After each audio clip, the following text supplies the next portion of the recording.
ಇವತ್ತು ನಾನು ವಜ್ರಮುನೇಶ್ವರ ದೇವಸ್ಥಾನಕ್ಕೆ ಬಂದಿರೋ ಅಂಥದ್ದು ಕನಕಪುರ ರೋಡಲ್ಲಿ ಬರೋ ಅಂಥದ್ದು. ಸೊ ತುಂಬ ಹಳೆಯ ದೇವಸ್ಥಾನ ಇದು.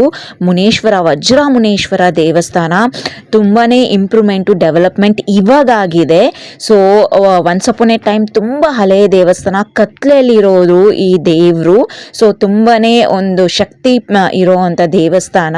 ಸೊ ಇಲ್ಲಿ ಬಂದ್ಬಿಟ್ಟು ನಾನ್ ವೆಜ್ ಮಾಡ್ತಾರೆ. ಎಷ್ಟೋ ಜನ ಮನೆ ದೇವ್ರ ಆಗಿರೋ ಅಂಥದ್ದು. ಸೊ ನಿಮ್ಮ ಮನೆ ದೇವರೇನಾದರೂ ವಜ್ರಮುನೇಶ್ವರ ಆಗಿದ್ರೆ ಕಮೆಂಟಲ್ಲಿ ಕಮೆಂಟ್ ಮಾಡಿ.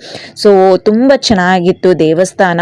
ಒಂದು ಶಾರ್ಟ್ ಟ್ರಿಪ್ಪು, ಲಾಂಗ್ ಟ್ರಿಪ್ ಅಂತಲೂ ಕರಿಬೋದು. ದೇವಸ್ಥಾನಕ್ಕೆ ಹೋಗಿ ಬಂದರೆ ಒಂದು ಪಾಸಿಟಿವ್ ವೈಬ್ಸ್ ಇರುತ್ತೆ. ಸೊ ಅಲ್ಲಿ ಬಸವಣ್ಣ ಇರೋರು, ಬಸವಣ್ಣ ಬಾಯಿಯಿಂದ ನೀರು ಬರೋದು ನಾವು ಚಿಕ್ಕ ಹುಡುಗರಲ್ಲಿ. ಇವಾಗ ಕಲ್ಯಾಣಿ ಟೈಪ್ ಎಲ್ಲ ಮಾಡಿದ್ದಾರೆ, ಅಲ್ಲಿ ಬಸವಣ್ಣನೂ ಇದ್ದಾರೆ, ಬಟ್ ಬಸವಣ್ಣ ಬಾಯಲ್ಲಿ ಇವಾಗ ನೀರು ಬರ್ತಾ ಇಲ್ಲ.